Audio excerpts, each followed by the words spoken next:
bahwa kalau kita melihat Islam hari ini di Indonesia saja, itu mainstream Muslim itu di mana adanya dia?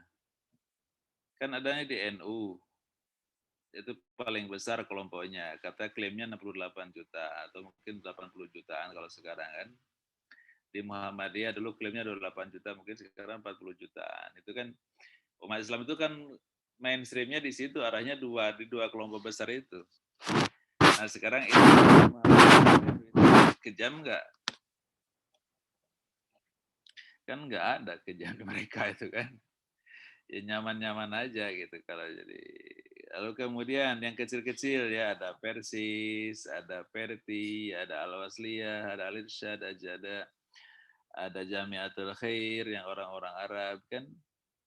Mereka semuanya kan membawa Islam yang rahmatan lil alamin, orang Islam yang damai gitu. Nah, Islam yang kemudian disimbol yang Anda tadi khawatirkan itu karena ada gerakan-gerakan terorisme kemarin itu di Makassar sama di Mabes Polri, mereka menggunakan simbol-simbol pakaian Islam. Kita nggak tahu mereka Muslim atau bukan Muslim kan gitu. Kita juga nggak tahu. Tapi yang jelas bahwa mereka bukan orang NU, bukan orang Muhammadiyah, bukan orang Al-Irsyad, bukan orang Jamiatul Khair, bukan orang Persis, bukan orang Perti, bukan Islam yang mainstream. Dan sekarang dunia sudah menyimpulkan bahwa sudah mengelokalisir bahwa terorisme itu lepas dari semua agama yang ada di dunia. Dia bukan Islam, dia bukan Kristen, dia bukan Yahudi, dia terorisme itulah bergerak sendiri di luar semuanya. Kecil sekali. Cuman karena gerakannya di blasting, jadi berita gitu. Blasting itu di ledakan bom bunuh diri dan sebagainya. Tapi kalau kita ingin lihat genealoginya, kenapa demikian? Ya karena kan mereka itu terpengaruh oleh gerakan-gerakan terakhir itu kan di Irak dan Syria itu ISIS. Tapi ISIS sudah kalah dan menyerah dan menyerah kepada kekuatan yang lain kan. Sehingga mereka ini yang kemudian menjadi pengikut-pengikut ISIS itu menjadi dalam bahasa persnya itu lone wolf, serigala kesepian. Serigala kesepian sehingga dia ingin mati kan, dia mati ya dengan cara-cara seperti itu, dianggap bahwa mati dengan cara seperti itu dia disambut oleh bidadari di surga dan sebagainya karena keyakinan mereka. Tapi itu kan yang kita dengar, tapi yang sebenarnya terpilih oleh mereka sendiri kita nggak tahu apa sih yang terpilih oleh mereka gitu kan, karena dia pasti dia bukan orang NU, bukan orang Muhammadiyah, bukan orang Al-Irsyad, bukan juga orang Jamiatul Khair, bukan juga orang Persis, bukan juga orang Perti, bukan dia dari kelompok Islam. Dia adalah kelompok sendiri gitu kan. Nah, dengan demikian maka kemudian kita sebagai muslim bagaimana ya, sebagai muslim ya kembali kepada kebakhitua Islam. Islam itu agama yang damai dan mengajak kepada orang lain untuk kedamaian gitu. Jadi damai bersama sesama muslim. Jadi antara sesama NU, dia sebagai kalangan NU baik, NU Muhammadiyah bersama NU Muhammadiyah juga baik, kemudian juga nanti Islam dan Kristen juga baik. Jadi membawa kedamaian, membawa kedamaian. Bagaimana cara membawa kedamaian itu bisa berkomunikasi dengan baik. Komunikasi aja. Komunikasi artinya gini. Saudara Dafa kan sebagai mahasiswa pokoknya perlu ganti HP. Datanglah ke pasar baru. Semua counter HP itu ternyata yang mengelola Cina, gitu kan? Cina itu bukan Muslim. Lalu kemudian Anda mengatakan, janganlah, itu mereka bukan Islam, kita nggak usah beli dengan mereka. Itu kan namanya tidak damai gitu lah. Kita tidak komunikatif dan tidak kolaboratif. Dalam soal ekonomi ya bersama-sama saja, berkolaborasi dengan siapapun. Ya berkomunikasi kalau kita punya tetangga orang Kristen ya berkomunikasi saja dengan mereka dengan biasa. Itu kan artinya menjalin hubungan sosial dengan baik. Gitu. Itu yang dibawa oleh misi sebuah agama, atau itu yang dibawa oleh misi Islam yang memang ditonjolkan oleh Rasulullah tadi, seperti yang digambarkan oleh saudara Salsabila tadi ya. Sebentar ini dari Pasca nih ada yang nelfon. untuk topik ini gini, bahwa manusia itu dalam konsep Islam, adalah ada unsur fisik, ada unsur ruh. Ada unsur fisik, ada unsur ruh. Fisik tubuh ini, tubuh kita kan semuanya sama kita sama kan. Ada jantung, ada paru-paru kan, ada lambung dalam perut, kemudian ada juga ginjal, semuanya yang berperan semua berfungsi dengan baik. Selama jantungnya bekerja, selama paru-parunya bekerja, selama ginjalnya bekerja dengan baik, selama levernya bekerja dengan baik, maka kemudian kita hidup. Dan manusia itu hidup ya sehidup dengan mekanisme fisikal anatomis itu gitu loh. Bukan karena ruh. Jadi hidup manusia bukan karena ruh. Kenapa? Karena ruh itu dia masuk pada manusia yang hidup dalam usia sudah 4 bulan. Sekarang sudah 4 bulan baru dia masuk. Artinya sudah sempurna. Sudah ada jantungnya, sudah ada otaknya kan itu kan. Jadi roh itu sesuatu di luar fisik, tapi dia ada dalam tubuh kita. Nah, fisik ini dari alam semesta, dari dunia ini, dari unsur-unsur dunia ini, kita makan nasi, ada karbohidratnya, ada protein hewaninya, protein nabatinya, ada sayur-sayurannya, ada vitamin E-nya, vitamin C-nya, semuanya kita makan, terbentuk reproduksi sel sehingga kemudian makin besar sehingga tubuh kita makin sempurna dan makin lengkap. Itulah manusia secara fisik. Tapi kemudian pada saat yang sama kita juga punya ruh. Ruh itu berasal dari substansi Tuhan, kata Al-Kindi. Substansi Tuhan, bukan esensi Tuhan. Bedakan antara substansi dengan esensi. Esensi itu zat, substansi itu adalah sesuatu yang ada di samping Tuhan. Dia udah lihat dia adalah makhluk. Kemudian oleh Tuhan dikirim kepada, tapi ini datang dari Tuhan, datang dari Tuhan. Untuk apa dia? Untuk menghidupkan jantung menjadi kolbun, untuk menjadikan otak menjadi aklun, gitu loh. Sekali lagi, jantung itu kan dalam bahasa Arabnya kan bukan kolbun, tapi kabid watihal itu kan, itu dalam bahasa Arab itu kan itu jantung itu. Jadi kemudian akal otak itu mukh dalam bahasa Arabnya, gitu kan. Dengan demikian sebenarnya yang namanya an-nafsu itu jiwa itu adalah something beyond heart, sesuatu di luar jantung. Akal itu something beyond brain, jadi dia di luar otak gitu. Jadi sesuatu di luar otak kita, itulah akal. Tapi munculnya akal dan munculnya jiwa itu karena ruh masuk ke jantung dan ruh masuk ke otak. Menurut Al-Kindi, ruh itu ada di situ, di jantung dan di otak. Gitu. Nggak ada ruh di kaki. Yang ada di kaki itu adalah pada edaran darah, ada oksigen dibawa oleh darah sampai ke ujung kaki sehingga ujung jari kaki tapi masih bisa bergerak, gitu kan? Maka diperlukan paru-paru yang sehat supaya bisa menyerap oksigen sebanyak-banyaknya sehingga oksigen bisa masuk ke darah, sehingga bisa didistribusi oleh darah ke seluruh tubuh sehingga seluruh tubuh kita masih bisa berfungsi. Jari saya bisa bergerak-gerak ini kenapa? Karena di jari sini ada darah saya dan di darah itu ada oksigen yang dibawa oleh darah tadi dari jantung itu. Jantung dia dapat oksigen dari paru-paru. Paru-paru dapat karena kita menghirup oksigen dari tumbuhan itu. Hidupnya telunjuk saya bukan karena ruh tapi karena ada oksigen di sini gitu. Nah, ruh itu masuk ke jantung dan masuk ke otak untuk apa gitu?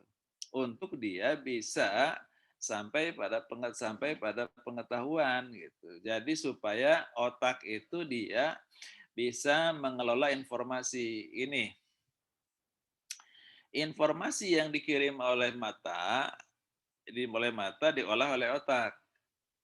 Informasi yang dikirim oleh telinga Sampai di otak diolah oleh otak.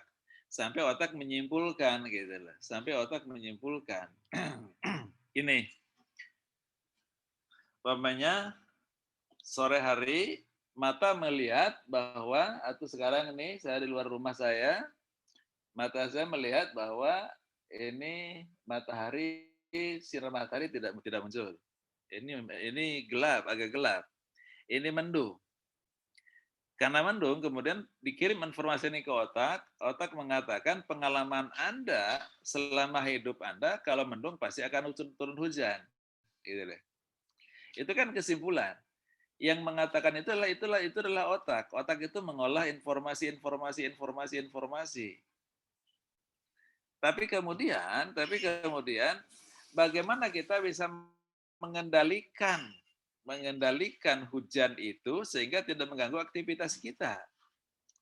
Itu bukan otak yang bekerja, itu akal yang bekerja. Gitu. Akal yang bekerja. Kenapa? Karena akal dia bisa masuk ke dunia metafisis. Akal bisa masuk ke ontologinya gitu loh. Tidak hanya di epistemologi dia bekerja, tapi dia bisa masuk ke ontologinya gitu. Otak itu hanya masuk ke aksiologinya saja gitu kan. Kayak gini, sapi punya otak. Maka dia tahu bahwa ini makanan dia gitu kan. Bahwa ada rumput, maka rumput itu ya dimanapun dia akan makan karena itu makanan dia. Ayam punya otak, maka ketika dia jam 5 sore sudah mulai gelap, dia masuk kandang. Gitu kan. Dia punya kesimpulan kan itu. Punya kesimpulan gitu kan. Tapi ketika dia mendung, jam 4 sore dia pun masuk kandang. Ternyata kesimpulan dia salah gitu kan. Kenapa? Karena dia nggak punya akal gitu. Begitu juga sapi dia akan makan apapun yang hijau-hijau, daun segala macam dia makan, dia akan makan. Tapi dia tidak tahu itu daun singkongnya siapa, itu kebunnya siapa, dia nggak tahu. Kenapa? Karena dia nggak punya akal. Maka sapi itu punya otak tapi nggak punya akal. Bisa merekam informasi dan bisa menyimpulkan informasi menjadi sebuah pengetahuan dia karena akumulasi pengalaman. Tetapi dia tidak bisa merekonstruksi pengetahuan baru dari pengalaman-pengalaman itu. Munculnya otak itu untuk tadi merekonstruksi pengetahuan baru yang muncul dari informasi empirik yang dialami oleh manusia, sehingga kemudian pesan Allah, innallaha la yughayyiru ma biqaumin hatta yughayyiru ma bi anfusihim, maka taghayyur itu, perubahan itu harus dengan desain. Siapa yang bisa mendesain? Bukan sapi, bukan kambing, bukan kerbau, tapi manusia. Kenapa? Karena di manusia ada ruh. Ada ruh dari Allah gitu kan. Karena di manusia ada ruh, maka kemudian akalnya bisa meredesain untuk masa depan Indonesia gitu kan. Sekarang masa depan Indonesia umpamanya mau diri seperti apa, diredesain berdasarkan informasi empirik hari ini, kemudian disimpulkan ya, berdasarkan kesimpulan kita membuat sebuah prediksi. Kemampuan akal itu sampai kepada kemampuan prediksi. Lalu kemudian yang kedua, untuk apa ruh ada yang di jantung sehingga menjadi kolbun, sehingga menjadi hati gitu kan. Islam itu unik. Uniknya apa? Islam itu ada pengetahuan yang harus diketahui tapi tanpa melalui penglihatan gitu. Tanpa melalui panca indera. Itu Islam itu unik. Ada pengetahuan yang harus dia ketahui, dan dia yakini, tapi tidak pernah dialami. Contoh, ada Yaumul Mahsyar. Kita kan nggak pernah tahu. Dan semua manusia tidak pernah ada yang tahu seperti apa mahsyar itu. Tapi harus kita yakini. Ada surga, ada neraka, gitu kan. Kita tidak pernah tahu dan tidak pernah lihat ada surga neraka, tapi kita harus tahu dan harus meyakini gitu. Dan anehnya manusia itu yang sudah kuat betul keimanannya, begitu dihina surga nerakanya, dia akan marah. Coba berdiskusi sama ateis, berkata, apa kau percaya surga neraka? Surga itu nggak ada kok. Nah, gitu kan. Itu pasti orang Islamnya marah itu digituin kan. Karena padahal dia sendiri belum pernah lihat gitu loh. Nah, itu apa yang membuat dia seperti itu? Itulah jiwa. Jiwa itu itulah jantungnya. Jantungnya itu bekerja seperti itu dan jantungnya akan mengatakan ya surga itu ada. Ya neraka itu ada. Jadi yang mengatakan surga neraka dan mahsyar itu bukan otak tapi adalah jantung kita. Anatominya jantung. Tapi di jantung itu ada potensi yang disebut dengan kolbun atau hati. Tapi oleh Ghazali hati itu dibuat stratifikasi. Ada kolbun, ada sirun, ada ruhun. Ketika kolbun itu orang masih bisa kadang-kadang ke masjid, kadang-kadang nggak ke masjid. Kadang-kadang sholat sunnah, kadang-kadang tidak sholat sunnah. Kadang-kadang kalian ini sholat tahajud, kadang-kadang nggak tahajud. Itu kan? Kadang-kadang sholat zuhur di awal waktu, kadang-kadang di akhir waktu. Itu kan karena kolbun saudara gitu kan. Tapi kalau kolbun itu sudah kita tinggalkan masuk kepada sirun, maka nanti setiap awal waktu sholat ya Anda sholat. Setiap malam tahajud ya tahajud gitu loh. Sudah itminan, dia sudah merasa nyaman di situ gitu kan. Kata Al-Ghazali nanti ketika sudah itu semua bisa dijalani dengan baik, maka akan muncul ruhnya. Ruh itulah yang bisa masuk ke dunia arwah. Dunia arwah itu dunia malaikat. Al-Ghazali masuk ke situ dengan tradisi atau ritual sufistiknya, sufism dia masuk ke dunia arwah gitu kan. Dan di dunia arwah itu ada ilmu, ada ilmu. Dan ilmu itu ketika diterapkan di dunia menjadi aneh. Contoh, menurut hukum Archimedes bahwa setiap benda yang berat ini lebih besar dari air dia akan tenggelam. Tapi bagi seorang sufi seperti Al-Ghazali, dia bisa berjalan di atas air gitu. Padahal dia beratnya lebih berat daripada air. Pasti dia tenggelam gitu kan. Tapi dia bisa berjalan. Itu bukan magic, tapi itu ada hukum alamnya. Hukum alam itu hanya ada di samping Tuhan dan hanya bisa dilihat oleh mereka yang bisa melihat ke dunia ke alam arwah itu. Itulah ilmu dalam Islam ya. Jadi ilmu itu ada ilmu yang empirik dan ilmu yang metafisis itu. Ilmu metafisis itu toolsnya jantung, ilmu empirik itu toolsnya itu otak. Otak dikembangkan menjadi kemudian punya kemampuan akal gitu. Jadi yang kemudian contoh lagi nih, IAIN Saribadatullah Jakarta 2002 sampai sebelumnya itu kan masih IAIN, berubah menjadi UIN. Itu yang orang-orang yang berpikir mengubah itu kenapa? Karena dia menggunakan daya akalnya gitu.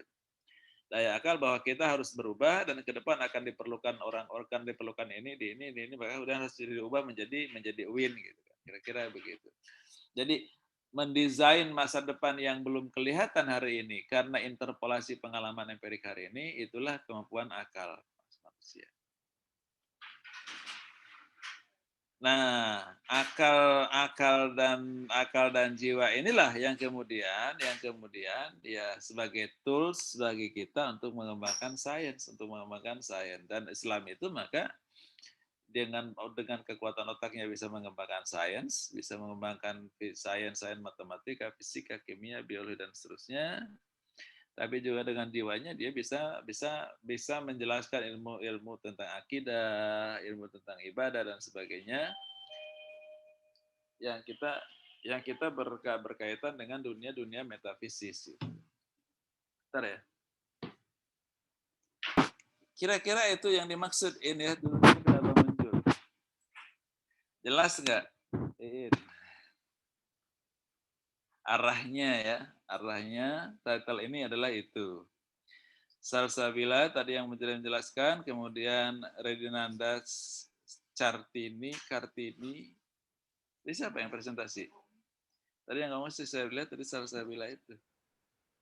Salsabila jadi pada hilang. Oke. Bisa dipahami nggak? Kira-kira Dava, minimal Dava lah yang saya lihatin di samping. Karena ada fotonya di samping saya nih dengan apa tadi komputernya di laptop saya. Bisa dipahami nggak maksudnya? Bisa Pak, insya Allah. Salah kita. Jadi konsep manusia dalam Islam itu. Jadi ada ruh, ruh itu yang kemudian menghidupkan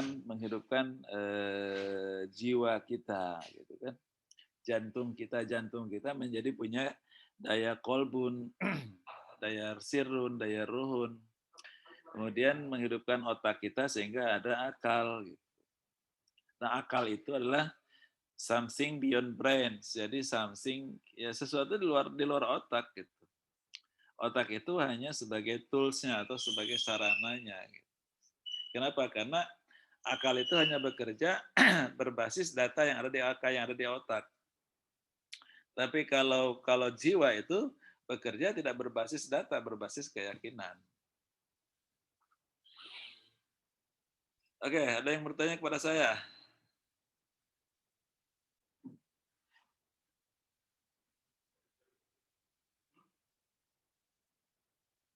Halo, ada yang mau bertanya kepada saya? Silakan.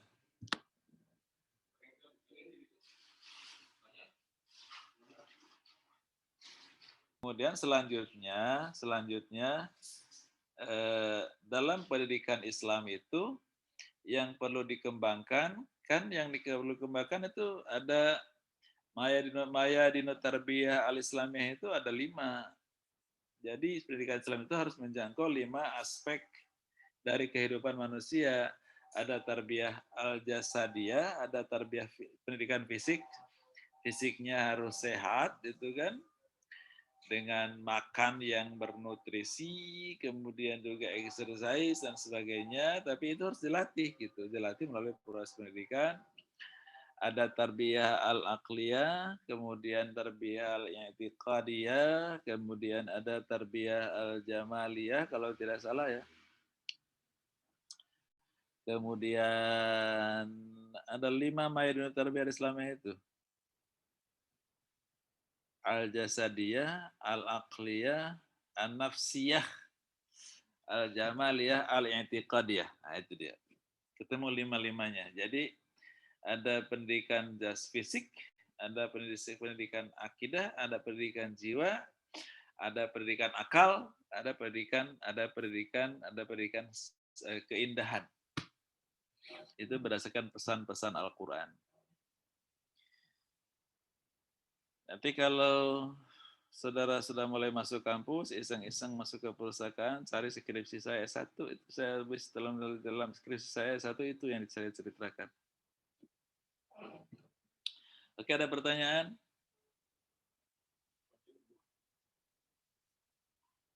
Ketemu Freudians ya. Dia ateis. Dia ateis itu. Dia katakan bahwa kemampuan jiwa itu ya muncul dari disebut mereka dia itu dasih. Jadi alam bawah sadar manusia gitu loh. Kalau kita kan mengatakan itu coming from the God, itu datang dari Tuhan. Tapi kalau Freud mengatakan alam bawah sadar. Gitu. Dari alam bawah sadar. Karena bagi dia kan tidak ada Tuhan. Orang ateis dia kan. Akan kelihatan gitu karena memang bagi dia semuanya empirik. Tapi kalau kita berpikir lebih objektif, mungkinkah alam semesta sebegini kompleksnya punya aturan-aturan hidup yang tertib dan rapih itu, dan aturan-aturan tersebut diatur oleh alam sendiri, kan nggak mungkin. Batu mengatur aturannya sendiri nggak mungkin. Air mengatur aturannya sendiri nggak mungkin. Batu, air, api itu semuanya ada yang ngatur. Siapa yang ngatur itu semuanya adalah Tuhan. Bagi Freud tidak ada. Itu batu ngatur sendiri. Air mengatur sendiri gitu, bikin aturan sendiri. Udara mengatur alam sendiri. Lapisan atmosfer mengatur sendiri begitu, semakin ke atas semakin lemah lapisan atmosfernya, makin ruang hampa. Maka ketika ruang hampa ke ruang hampa semakin ruang hampa, maka semakin tidak ada gaya benda-benda di situ. Itu aturan yang dibuat oleh alam sendiri. Kan nggak mungkin. Sedangkan EMC kuadratnya Einstein itu kan luar biasa ditemukannya oleh Einstein. Apakah itu adalah hasil ciptaan Tuhan, hasil ciptaan alam sendiri? Bukan. Ciptaan sesuatu, makanya orang-orang ateis itu nggak bisa dipahami oleh saya. Saya ketika di Vienna University melakukan public lecture, ketemu seorang profesor juga ateis juga mengatakan, apa Anda bicara Tuhan? Saya sudah bahagia tanpa Tuhan. Ujung-ujungnya ke situ. Saya punya mobil bagus, apartemen bagus, tanpa Tuhan loh saya, katanya gitu. Jadi semuanya begitu. Kata itu. Jadi orang ateis itu kadang-kadang tidak pada substansinya, tapi pada hal-hal yang sangat sepelenya dia mempunyai ilustrasi-ilustrasi. Oke, silakan ada yang bertanya kepada saya atau ingin Prof, mau izin nerusin? bertanya, Prof. Tapi kita, ya silakan. Prof, Redina, kan tadi manusia itu kan diberi akal kan ya, Prof ya. Nah, terus kalau misalkan perkara kayak orang gila gitu, itu nanti pas kalau dia keadaan meninggalnya pas lagi hilang akal, kira-kira dia itu pas dihisapnya seperti kayak binatang yang nggak punya akal atau gimana? Atau pas di masa hidup dia sebelum gilanya gitu, Prof? Anda sudah jawab tadi kan? Anda sudah jawab. Ini, kalau orang itu normal, tapi belum dapat informasi kebenaran, itu sebutnya dengan ahlul fatrah. Ahlul fatrah itu adalah mereka yang hidup itu mengikuti common sense-nya gitu kan. Menurut dia baik begini, laksanakan, itu sudah benar. Allah akan membenarkan. Tapi menurut pengalaman para penulis baik itu fiksi maupun itu saintifik mengatakan tidak mungkin common sense itu mengatakan sesuatu yang jahat itu jadi baik. Common sense manusia tidak mungkin mengatakan mencuri itu baik. Walaupun tanpa agama, pasti orang mengatakan mencuri itu tidak baik. Korupsi itu tidak baik. Menzalimi orang lain itu tidak baik. Menyakiti orang lain itu pasti tidak baik gitu kan. Tapi kalau orang itu mengikuti kata-kata hatinya saja, kata-kata hatinya itu sudah benar bagi ahlul fatrah. Tapi bagi mereka itu kan punya akal dan artinya akalnya bisa berpikir, hatinya bisa bekerja gitu kan. Tapi kalau akalnya tidak bisa berpikir, karena gini, ruh itu bisa bekerja menjadi akal pada susunan manusia yang sempurna. Sedangkan orang yang tadi itu, orang skizofrenia kah, atau memang idiot kah, orang idiot, itu kan tidak sempurna. Sel-sel otaknya ada yang kurang, atau sel-sel otaknya ada lengkap tapi nggak bisa bekerja. Sekian persen nggak bisa bekerja. Kenapa? Karena ada kesalahan susunan anatomis gitu, sehingga kemudian otaknya tidak bisa berpikir normal, maka ruhnya nggak bisa masuk ke situ, ruh nggak bisa bekerja di situ gitu, ruh nggak bisa bekerja di situ. Jadi ketika ruh dia nggak bisa bekerja, ya dia seperti itu, seperti binatang dalam posisi di hadapan Tuhan. Bagaimana dia nanti di akhirat? Kata Asy'ariyah itu tergantung Tuhan. Tuhan yang Maha Kuasa, dia yang punya surga, dia punya neraka. Kalau katanya kesurgakan, kalau ada ke neraka. Jadi kalau kata Mu'tazilah, seberapa besar dia kuat berpikir, dan seberapa besar dia bisa memahami kebenaran, dan seberapa besar dia mengikuti kebenaran yang dia yakini, itulah amal dia gitu. Tetap dia akan dihitung seperti itu, kata Mu'tazilah. Lalu kemudian kalau juga tidak ketemu, Al-Mu'tazilah itu kan punya penyelesaian, ada exit strateginya lah. Awalnya sih sebenarnya bagi orang yang beriman tapi dia fasik. Dia tidak berhak ke surga tapi dia tidak boleh ke neraka. Maka muncul al-manzilah bainal manzilatain. Dari situ adanya gitu. Jadi yang dia di surga tidak mungkin karena dia tidak punya amal, di neraka juga nggak mungkin karena dia tidak punya kejahatan. Dia munculnya di al-manzilah bainal manzilatain. Mahwa, mahya al-manzilah bainal manzilatain. Apakah dia neraka, apakah dia surga? Tidak ada jawaban dari Wasil bin Atta, dari Mu'tazilah. Makanya lebih enak di Asy'ari. Asy'ari mengatakan tergantung Tuhan yang maha kuasa. Tuhan yang berkuasa. Clear ya, Radinanda Kartini. Baik, Prof. Terima kasih. Di chat ada yang bertanya itu, Prof. Ya? Minta diulang pembahasan ilmu metafisis dari Sumiati di chat. Mohon maaf Bu, Pak, saya izin off cam. Mohon Yang maaf, paling Prof. bawah, Prof. Ilmu itu ada dua, empirik sama metafisis. Boleh diulang? Enggak, Prof, yang membahas ilmu yang metafisis. Ini Sumiati ya? Boleh, kalau nulis mau dia Ibu Sumiati, tapi kalau suruh ngomong nggak mau. Baik, Sumiati. Jadi gini, ilmu metafisis itu yang paling nampak aja ya, yang paling gampang kita pahami. Saudara sekarang atau kita sebagai umat Islam itu kan salat zuhurnya 4 rakaat. Asarnya 4, maghrib 3, isya 4, subuh 2. Ada berdiri, ruku, sujud, duduk sampai kemudian sampai salam. Siapa yang mendesain itu? Menyimpulkan itu? Itu kan Rasulullah. Dari mana Rasulullah? Dari Allah kan?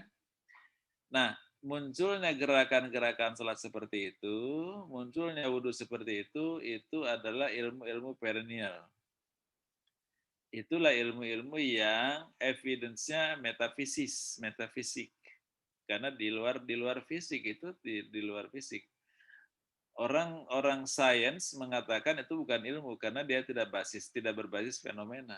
Jadi orang wudhu itu tidak menentukan wudhu dengan membasuh muka, tangan, kemudian kepala dan kaki, itu bukan karena pengalaman empirik atau bukan karena kenyataan empirik di alam semesta ini gitu, tetapi karena memang itu disuruh oleh Tuhan yang dia bukan fisik gitu. Sumbernya dari metafisis itu ilmu metafisik. Itu yang paling nyata. Tapi kemudian yang kedua, sekarang ada di bagian ilmu metafisik itu yang memang harus kita yakini walaupun kita tidak menuntut kayak kita yakin adanya surga. Itu kita yakin adanya surga, maka kemudian melahirkan sebuah amalia tadi, ada sholat, ada wudu, ada zakat dan sebagainya gitu kan. Keyakinan adanya surga itu tidak basisnya data empirik, tidak ada sisi fenomena gitu, tapi keyakinan kepada sesuatu yang diinformasikan dan kita tidak pernah lihat surga dan neraka itu. Itulah dunia metafisik. Dunia metafisik.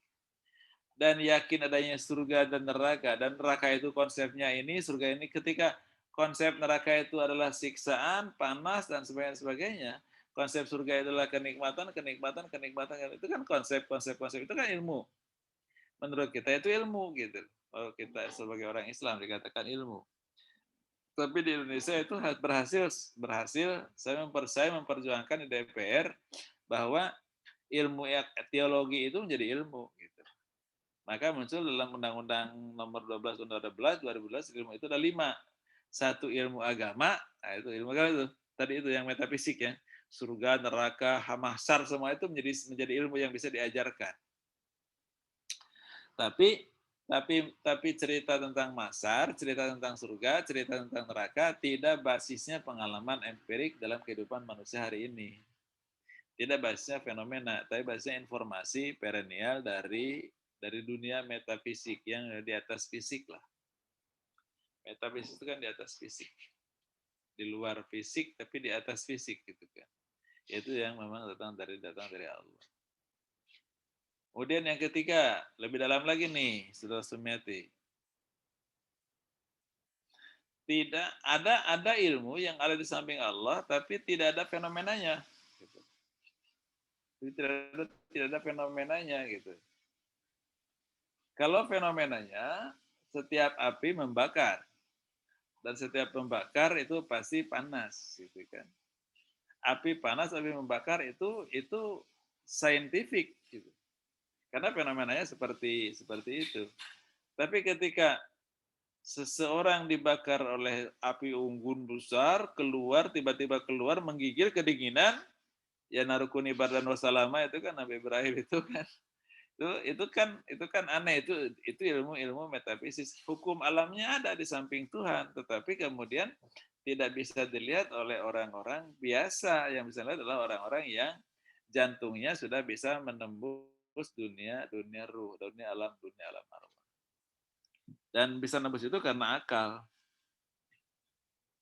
Karena akal. Jadi akal itu nembus itu karena ruh kan. Nah sekarang buktinya bahwa ruh itu adalah dunia metafisis dan akal itu sampai masuk ke dunia metafisis gini, Saudara Sumiati. Kalau saudara pernah ke Borobudur di Magelang sana, kemudian ini apa tuh Borobudur di Jogja, ada di Jogja lah gitu, Jawa Tengah itu. Kalau saya katakan Candi Borobudur, Anda terbayang Candi Borobudur. Nah, yang melihat Candi Borobudur ini sekarang siapa? Kan akal Anda, bukan mata Anda. Mata Anda yang sekarang ini kan sedang melihat monitor televisi, monitor laptop Anda. Tapi terbayang juga Borobudur. Kenapa? Karena sekarang Borobudur. Siapa yang melihat itu? Akal. Kenapa? Karena informasi dari mata itu dikirim ke otak itu disimpan dalam otak, lalu kemudian masuk ke akal, dan akal itu bisa bekerja melampaui ruang dan waktu. Kenapa? Karena dia ada ruhnya gitu.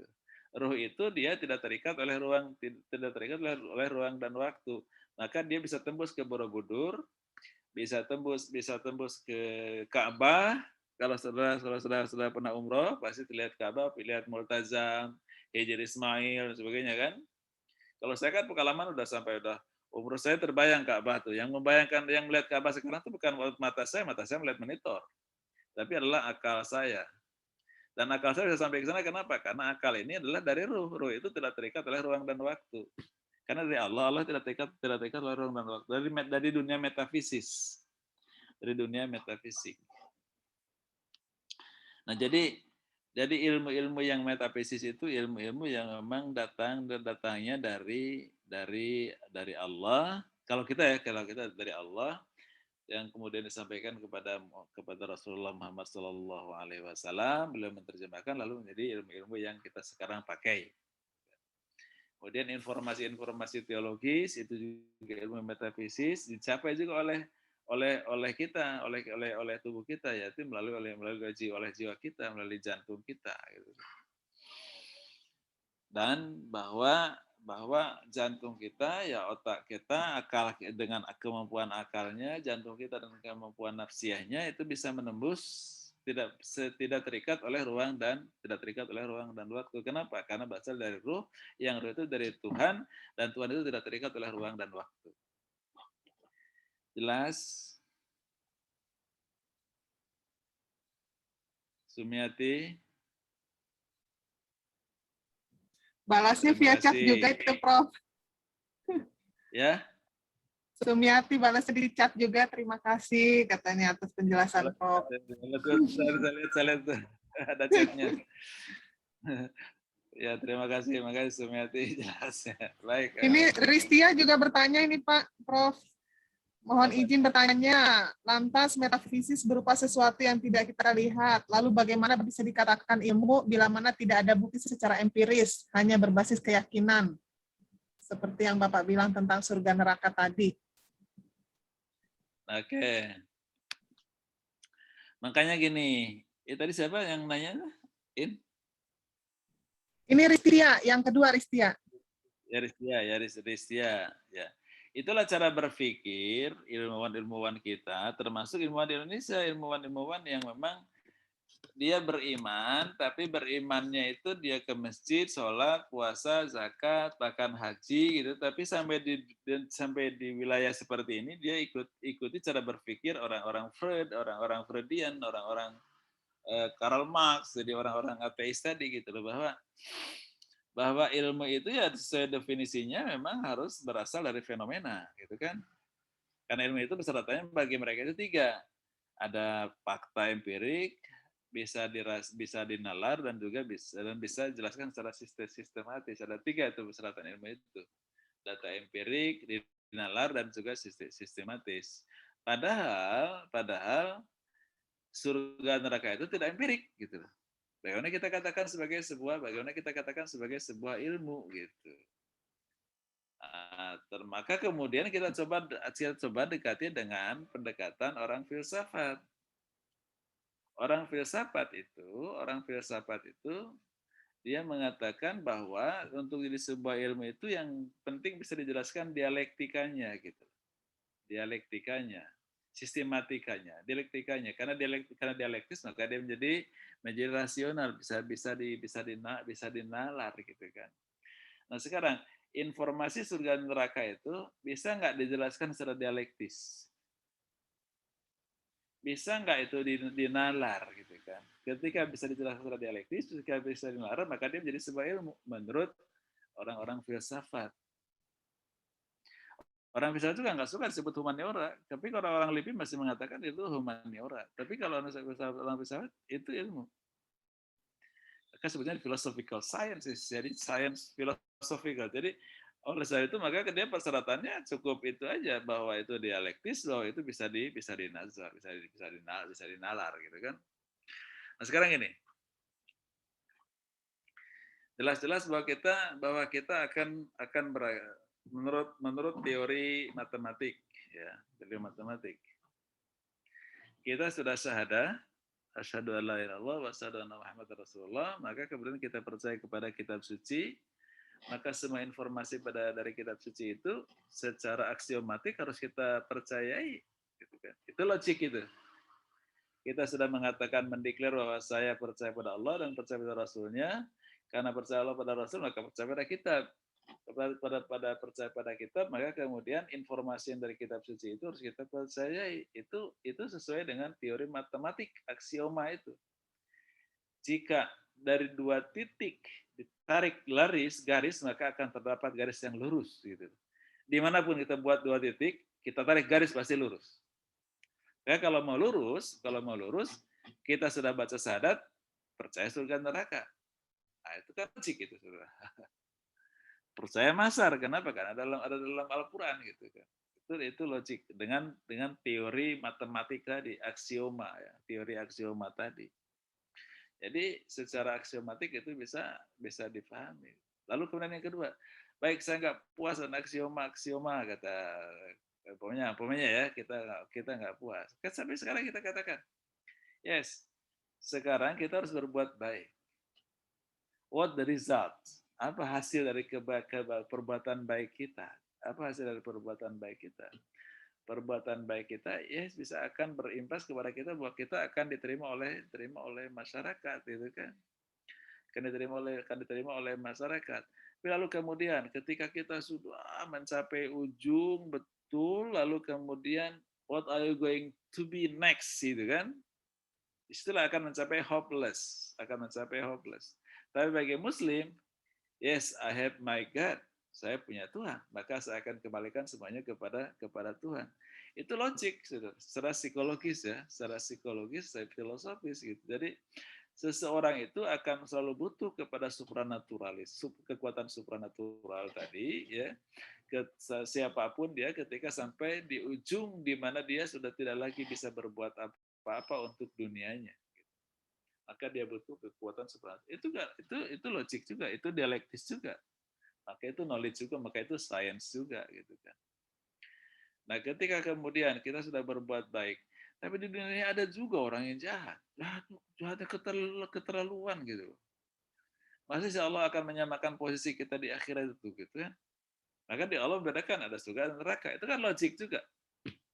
Ada dialektika yang bisa kita pahami. Maka kemudian persyaratannya bagi dunia bagi filsafat, ilmu-ilmu metafisis itu kan dia ada dialektika, ada rasionalitas dan ada sistematis. Kenapa? Karena tidak punya data empirik.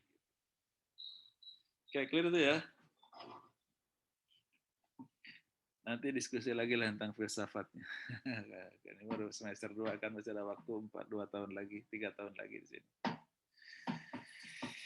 Oke.